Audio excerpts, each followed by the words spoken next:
Hi, I'm Greg from George Smith. We welcome all of you here. I welcome you all to buy a sofa. I have the pleasure of introducing you to Jenny Bradley from Traditional Home. Thank you. This is crazy. There are so many people here. I'm so excited. I missed last night's big opening party. I had to be down in Costa Mesa for something, don't ask. But I heard it was absolutely crazy and packed, and this is crazy and packed, so this is fantastic. Thank you for coming. As Greg said, I'm Jenny Bradley. I'm a design editor at Traditional Home, and I want to get started because I know Lee Stanton will have my, I don't want to say anything too bad, I guess. Yes, if I get behind schedule, so we're going to go. I want to first thank, though, Greg and the team here at George Smith for hosting us, because we are huge fans, obviously, of George Smith, and this space is incredible. I want to thank our very talented trio of designers for joining us today. I'll do an intro later, but most of you, I'm sure, know Madeline Stewart, Tom Calloway, and Lizzie Dinkle very well. Yes. Sean Yashar had to do a little arm twisting to get them all here, but thank you for agreeing to it. So I guess we're going to just go ahead and get started. And, oops. So the theme today for this panel discussion is Not Your Mother's Traditional. And when the Legends team came to us and threw out some ideas for panels, we kind of jumped at this one because obviously it's really in our wheelhouse. It's something we talk to readers about every issue, something we're hearing more and more about. We get more questions about what is traditional design today. What does it mean? How do we keep it innovative? And so we were very excited to be here today to tackle this subject with some people that will have a lot more interesting things to say about it than I will. Sorry, very touchy. So we know that traditional design is ever evolving and that it's personal. When asked, what does traditional design mean to you? Some of us visualize our beloved childhood home. Others think of a favorite Eames chair or a George Nelson dinette set, tufted Chesterfields, velvet-clad bergères, whatever it is. It means something different to everyone. Some visualize mid-century, some see neoclassical. So when it comes down to it, though, really, it's all in the mix. And when I'm paging through magazines or design submissions, I love to see something come across my desk that honors history and tradition, but still is updated for today, and something that doesn't take itself too seriously. So again, to us, a traditional home, tradition is innovative. It's of the moment. It can be chic, yet not overly trendy. Pretty while still packing a punch. It's about interiors that are inspired by classics, yet reimagined for the way we live today. And that is what we're here to talk about today. So really, without further ado, because as an editor, I prefer other people's opinions to my own, I'm gonna hand it off to the designers so they can talk to you a little bit about what traditional design today means to them. So we're gonna start with Madeline Stewart. Thank you. Do you have the little clicker?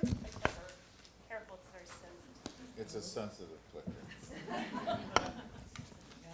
Well, thank you all for coming. Jenny, thank you so much for asking me to chat to everyone today. And thank you, George Smith, for hosting all these people in your showroom, which you had to take apart in order to fill all those chairs.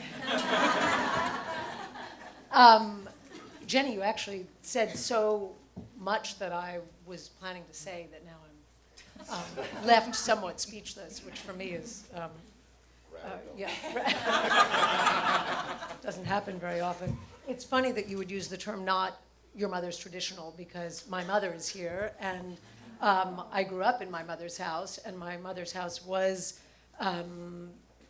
very, very special and very specifically her own taste. It was filled with some traditional furniture, some very contemporary art, contemporary lighting, and when I look back on it, it doesn't seem to express a specifically traditional style or any style other than her own. And for me, that's so much about coming to terms with who you are and the way you express yourself in design. I don't. I rather resist labeling. I wouldn't call myself necessarily a traditionalist. I certainly wouldn't be referred to as a contemporary designer. And God help anyone who labels labels my work as transitional, which I consider to be the purgatory of styles. It's kind of nowhere and somewhere in between. It's all, it's kind of a murky definition. For me, design is really a combination of artistry and alchemy, and there are so many products and objects and architectural styles and components that we bring into a project. And of course, you also have to take into account your clients and their taste, or perhaps lack of. And all of this comes to play in the work we do. And if I were to consider myself a traditionalist, which I do, for me that means that you create an interior that doesn't scream and shout, it doesn't cause alarm, it doesn't it doesn't bring too much attention to itself, and it certainly doesn't bring the eye to a screeching halt. Physicians have a phrase that they live by, which is first do no harm. And I think this industry would be well advised to adopt that as, for their own, because I think there are, for us, our responsibility, given, the money that clients entrust us to and their homes, their lives, it is up to us to do something that is, at the end of the day, timeless. And for me, that's the word that embodies everything Jenny said. That's what I live by. My mother's house was, in fact, that. And I think that it serves us well to both respect history, to understand the historical precedents and the scope of styles that have come before us, and with a sure hand, be able to incorporate them into the work we do, so that it is chic and timeless and not of any specific time, but reflecting the time in which we live. I'm going to run very quickly through a few projects. I'll make this snappy. And for me, when you think of traditional design, is that that could be Axel Vervoort in his use of antiques, but created with a very spare hand. Or if anyone saw T Magazine a couple of weeks ago, the resurrection of Gerald Ford's old house in a kind of bourgeois desert aesthetic that is very traditional and yet very cutting edge. Most of my work doesn't seem to really follow any principles other than it's somewhat spare. I try not to do things in an overly decorative way. I incorporate some antiques, you can see some very, very traditional elements here combined with some more modernist pieces. This is a project I did at least, 15 years ago, and I'm happy to say I don't look back with mortification. I think that's something that we should all strive for.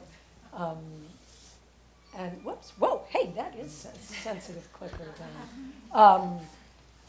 Again, classic pieces like a Chinese table, and just combined with some elements that keep things fresh and not too staid. Hey, you. This is a New York apartment that I finished not that long ago, and I'm actually about to redo for clients. And the André Sorné chairs, add this very contemporary element to a far more traditional background. It's an arts and crafts house I finished a couple of years ago, and again, it's traditional, and yet its spareness and its use of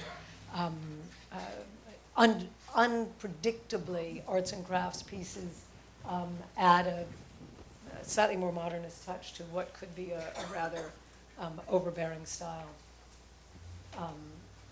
A very modern interpretation of an arts and crafts textile as a rug, and then again, rather traditional elements, but used in a kind of spare and clean way to create an environment that I think refutes any labels. And I think that's all I've got. Lizzie, you're up.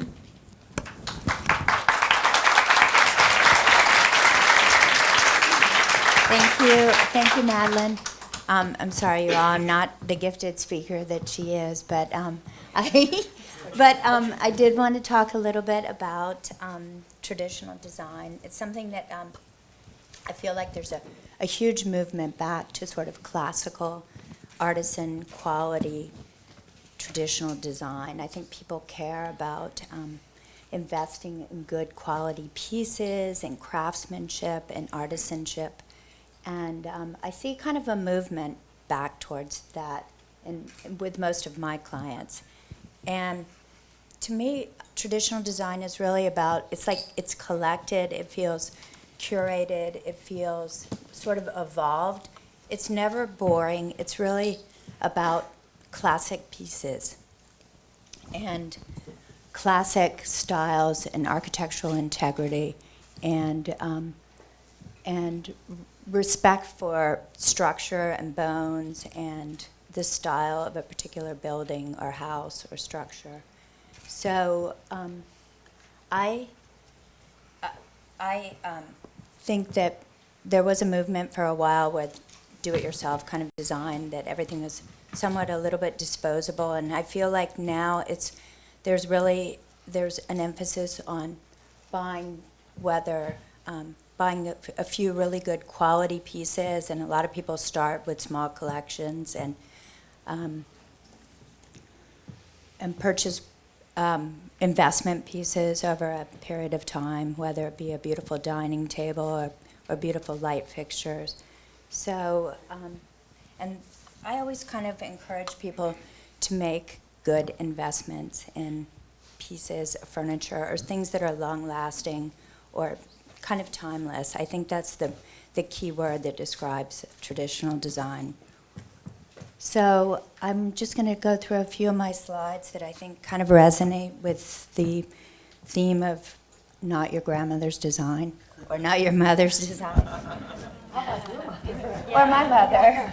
And my mother, by the way, is a designer as well. And so I grew up with just beautiful things all my life, whether they were like heirloom pieces or pieces that she had been given or pieces that she had purchased. But I grew up with this like amazing exposure to detail and tradition and just classic pieces. So anyway, to walk you through a couple of my slides. Okay, this is a library I did for a client, and you can see there's like very traditional bones and traditional chandelier, and then the juxtaposition of kind of bold and subtle. And oh, sorry, this is a house that was a ground-up project, and you can see that there's very traditional moldings and details and like federal sconces and a beautiful like patterned rug from Diane Elson and some David Hicks inspired chairs, which to me are very traditional and classic and sort of long lasting. They never ever go out of style. And then it's all in this kind of balance, this counterbalance with these very modern modern art pieces like this Anush Kapoor sculpture over the fireplace. And the fireplace in this case is a beautiful antique French piece that we had bought in France for the project. So it's like these things that kind of anchor a project and anchor a room, which I think are these kind of classic traditional elements. Oh, sorry, you all. It's good. This is a little haywire. So this is a family room for a client here in Los Angeles, and there's some George Smith chairs in the forefront, very traditional, and juxtaposed with a more sort of modern sofa that's a sectional sofa in the background. And you can see there's limed oak walls and another antique fireplace. And it's all sort of the balance of kind of new and old and antique and modern. And it just kind of has a nice harmony. And I think that's what a lot of traditional design is about. It's just it's the integration of all these kind of different pieces from different periods, past and present, and it just feels sort of effortless. It doesn't, it's not studied, or it just feels like it was kind of thrown together in my book. And then these are children's rooms, which I did this about 10 years ago, and I think it's still kind of long-lasting. It's a planner's chair, sort of interpreted in a newer type fabric, and but it feels sort of like, it feels very present and doesn't feel out of date.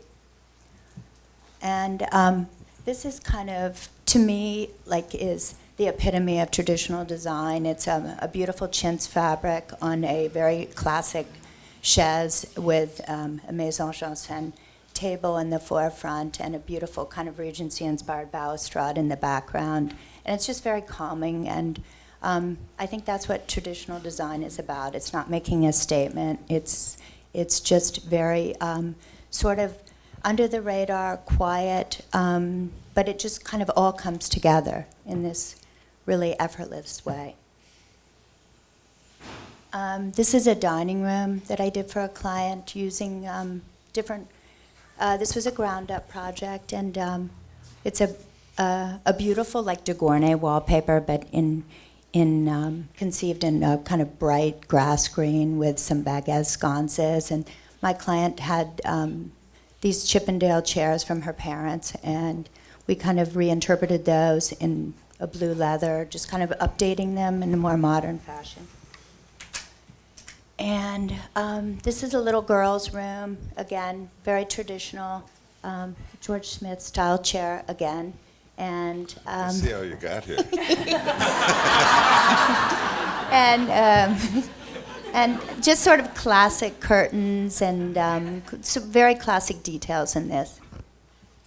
And a children's playroom. I love doing anything related to children. I love their bedrooms. I love their playrooms, and it just feels like it's the use of different materials and fabrics, but in a traditional way.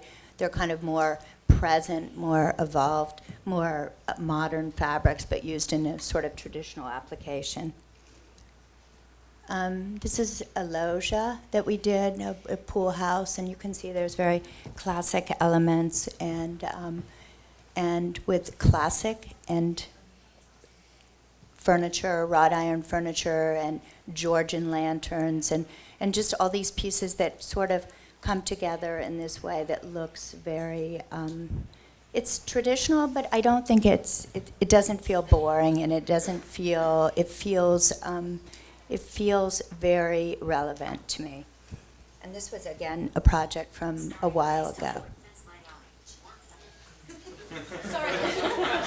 Okay. I think you're here.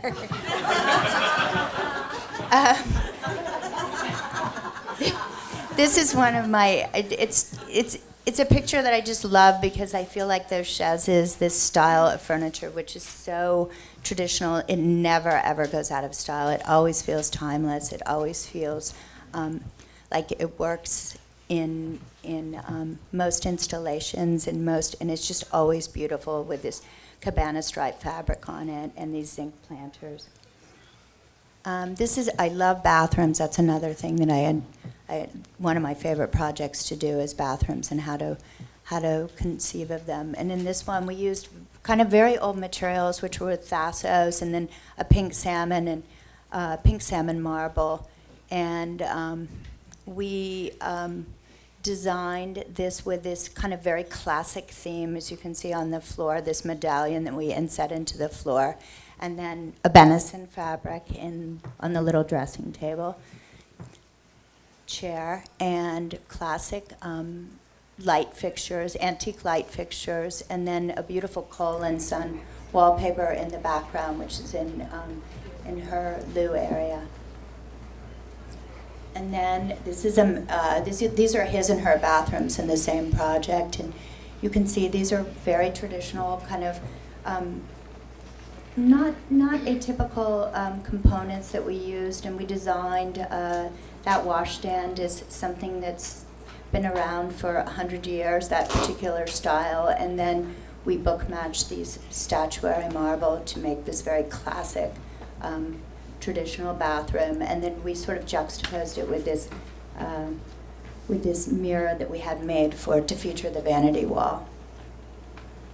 And I love taking like traditional elements or classic elements and reinterpreting them. This is a wallpaper, I think it's from Nina Campbell, and she's taken a chinoiserie pattern, which again is a very traditional look, and she's kind of reinterpreted it in this black and white design, which I think works really well with this Negro Marquino sink and with these tapered legs. It's just very classic.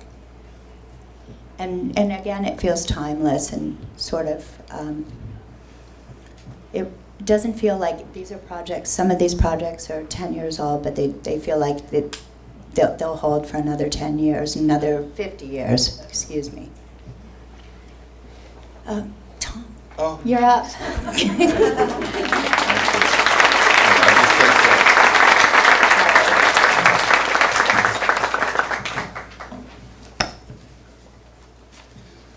When I brought this sheaf of papers, I didn't realize that I needed more hands than I've got. You can do your slides for me if you want. First thing I wanted to say is it's incredibly wonderful of all of you to join us today. And for me, it's a special treat because I'm surrounded by 3 gals who are not only incredible in their careers, but really close friends that I've had for a long, long time. So it's really fun to be with you all.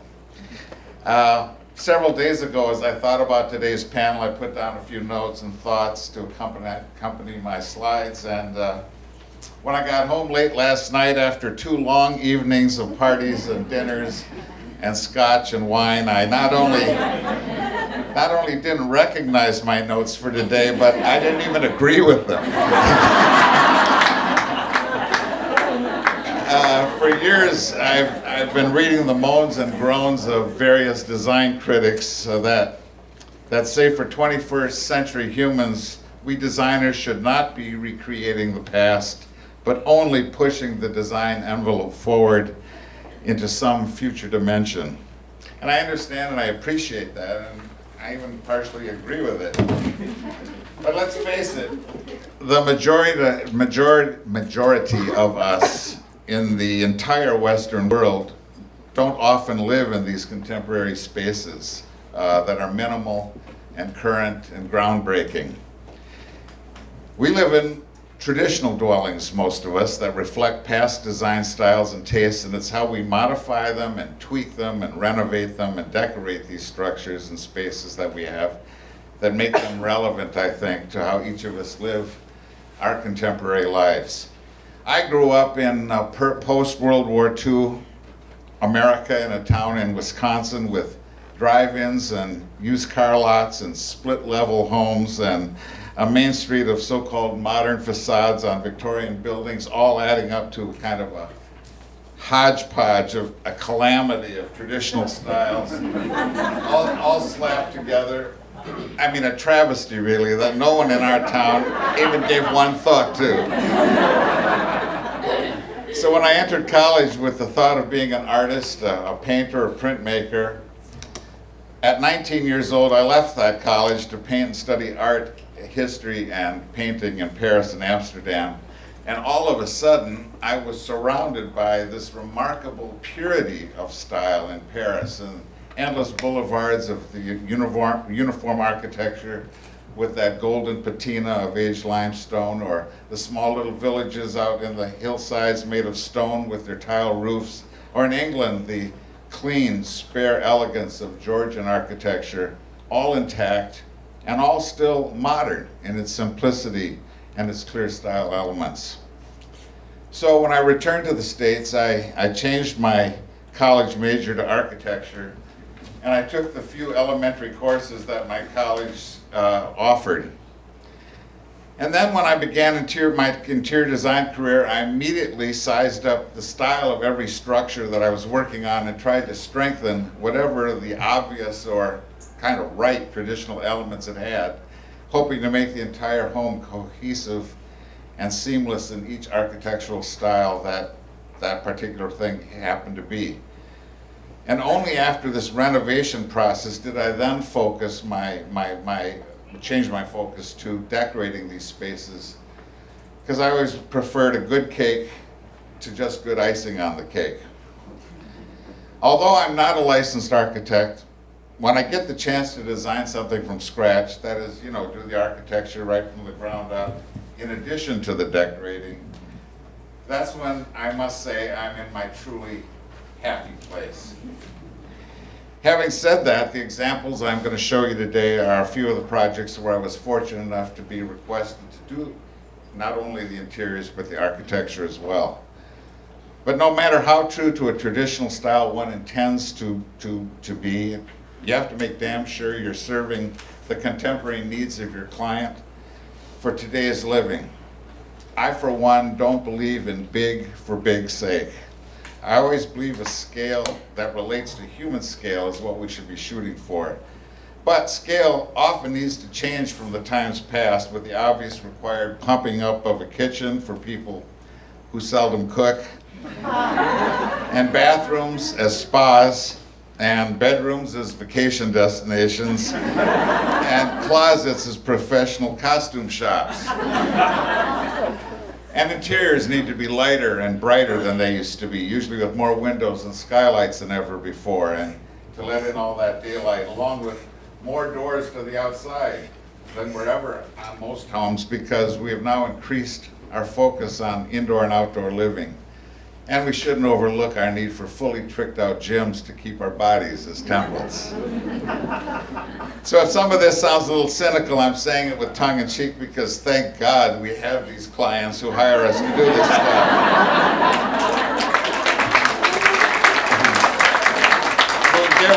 Will give us the opportunity to make their traditional homes relevant for today and the very center of their contemporary lives.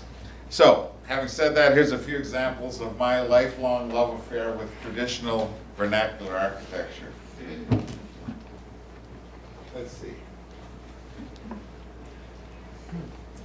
This is a kitchen breakfast area in a whoops, sorry, got my third hand. This is a kitchen breakfast area in a Spanish colonial revival style home that I designed from the ground up in, well, all of them will be that, so I'll stop saying it, in Brentwood. And in spite of the timbers and the stone walls and the mosaic floors, it still has a brightness and a crispness and a lightness I was shooting for. Next. In this same home, the dining room has all period details, including this heavily coffered ceiling of reclaimed wood and large limestone mantel and Spanish-style chandelier. But with the white walls, the upholstered chairs, all leading out to more French doors to the exterior, even here, off the dining room, we have access to the outdoors, making it kind of fresh and pure. Sorry, I'm so clumsy. This same client, who was a product of the 50s, wanted a nostalgic rec room from the past. So I accommodated his dream with a 40s, 50s Knotty Pine style room with soda fountain, jukebox, and vintage pinball machines. And he set to work immediately, starting to plan annual sock hops for his daughter's birthdays. Oops. Yeah. This next project was a take on Northern European French Normandy style barn that I designed several years ago. And I'm going to skip that one. The interior is a celebration of the structure using rustic materials. Go back. Oh, did I skip? Oh, thanks. Oh, I really skipped. All right, there you go. The interior is a celebration, really, of the structure itself, using rustic materials, rough-sawn timbers, half-timbered walls, brick plaster, and stone, flagstone floors. And this exterior wall to the left were all French doors that accordioned into one another to leave entire walls open to the exterior and the pool. Don't bring a book, kids.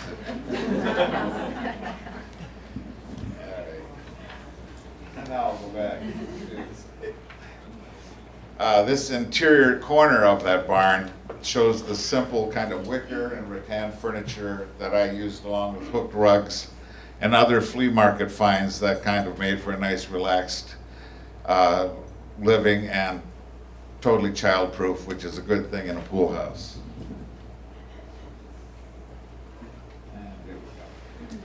And next we traveled to Jackson Hole, Wyoming, and this was my ode to an American mountain compound as a vacation home for another client.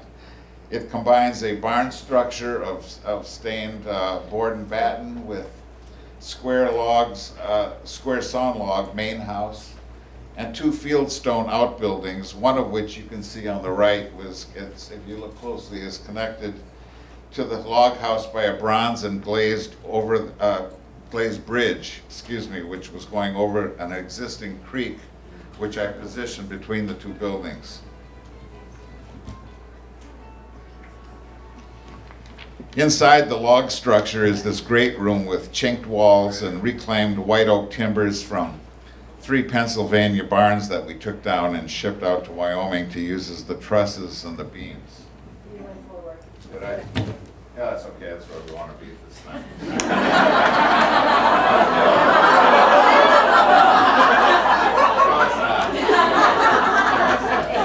Here's where I once wanted to be. Where do I have to go? What the hell? Who cares? I gave you maybe a quarter of a second glimpse of the last photo, and I'll just tell you, in the midst of these traditional, iconic mountain materials, I mix it up with some more contemporary style furnishings like a sofa, leather top benches, and a custom rug, all of which I designed just for that project. That's enough. Thank you very much.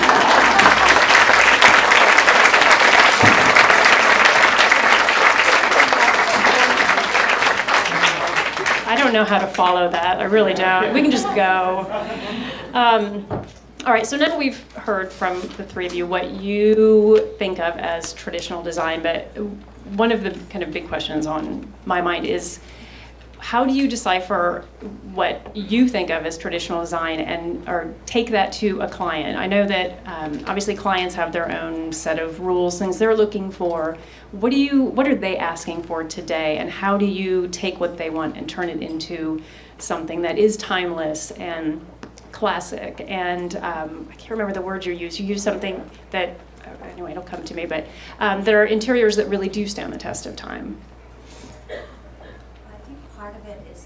I think part of it is that you want it, for me, I want it to feel like it's effortless. It doesn't feel like that, it looks like that it was collected over a period of time. It doesn't feel like that you went and bought everything all at one time and installed it all at once.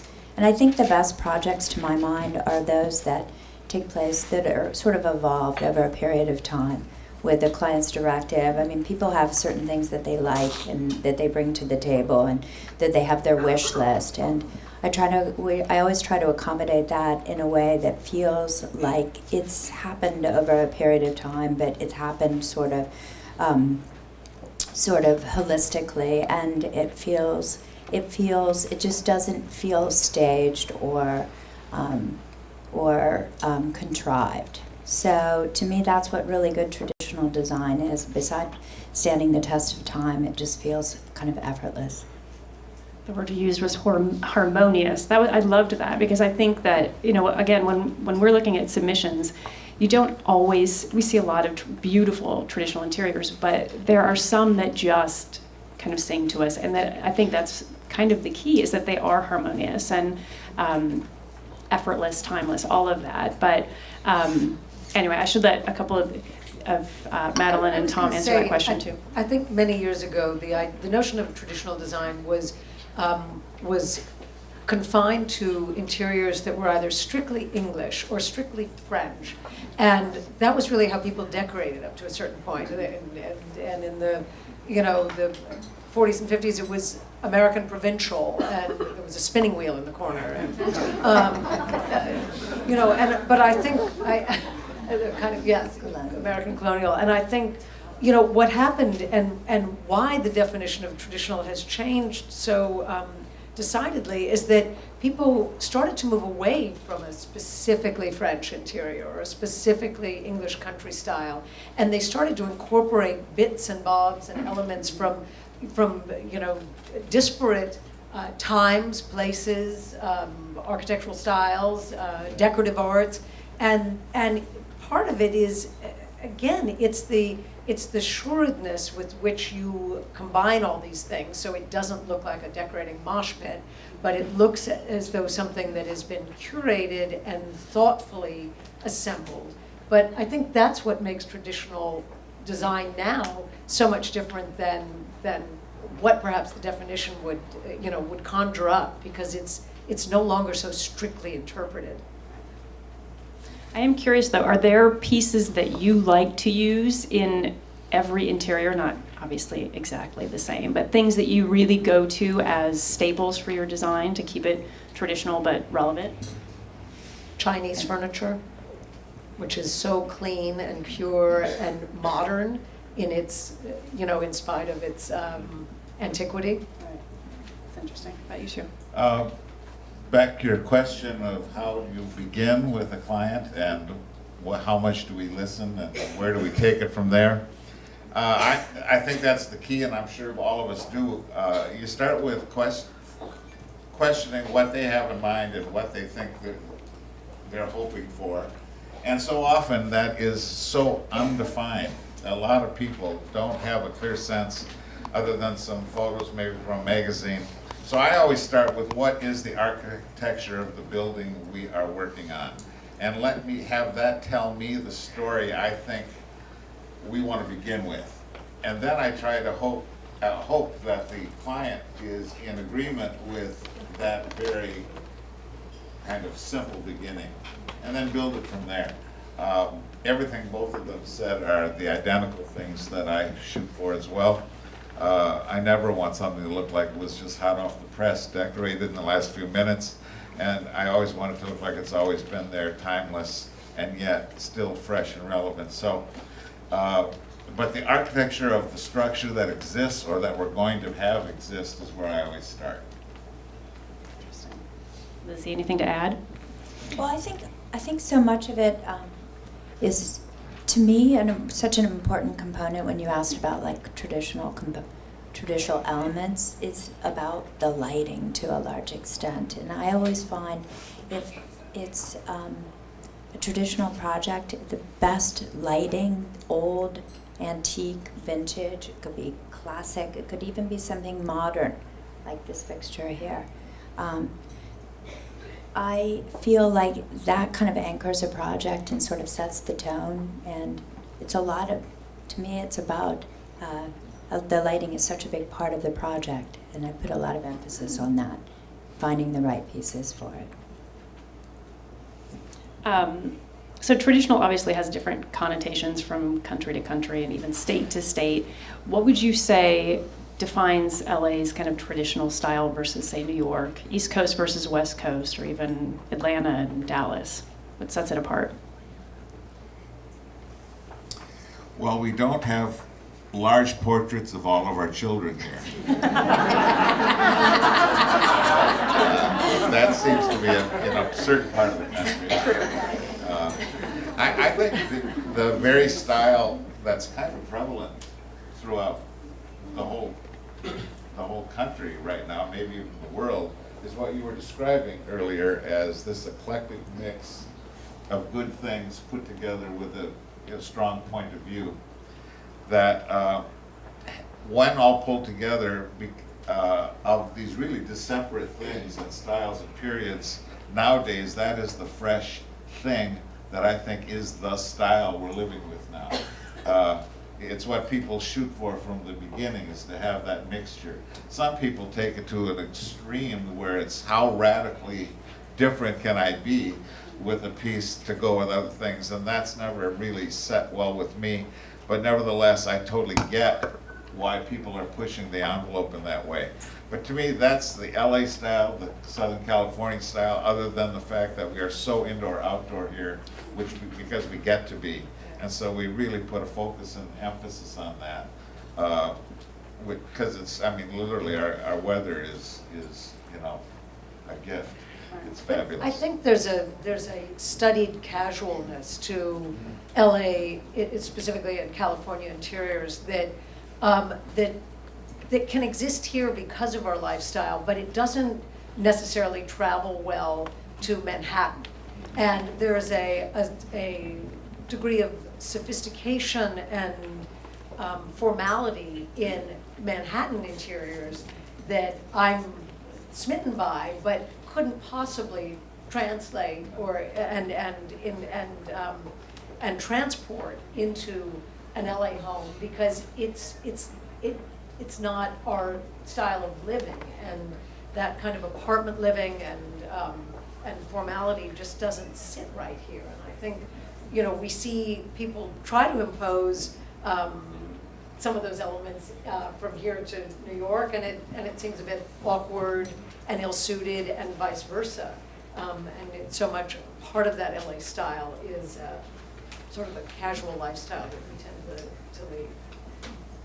Yeah, and I also think there's like a patina of like sort of time and everything, and having grown up in New York, and I feel as though in the East Coast, everything has sort of like a time-worn sort of character to it that we don't have here. It feels kind of fresher, and I definitely think Madeline's right. It's more sort of casual, it's less formal, it's more, it's a little bit cleaner, I think, in lots of ways, but it just feels more sort of fresh, I think, and lighter, not as heavy-handed, perhaps. I kind of have I don't know if you'd call it an inspiration question, but looking back, who inspired you? Who do you think, for their generation, really was a kind of a radical traditionalist, if there is such a thing? I would say, without question, Frances Elkins was the one who inspired me most, and who was so extraordinarily clever in her incorporation of traditional antiques, her discovery of Jean-Michel Franck and Emilio Terry, and interiors that, when we look back on them today, seem unbelievably apt and accurately representative of both her time, but a later time, and another time, and our current time. And there, when you study her work, and you realize just how prescient she was in her discovery of some of these artists and these styles, and her ability to incorporate modernist elements into very traditional interiors, and combined with very traditional furniture. I think she is really the standard bearer of that, of a look that we all emulate now. That was really good. She's hard to follow, too. Well, we'll all be up here afterwards, too, if you have any questions or want to chat or anything. So thank you for coming, and enjoy the rest of your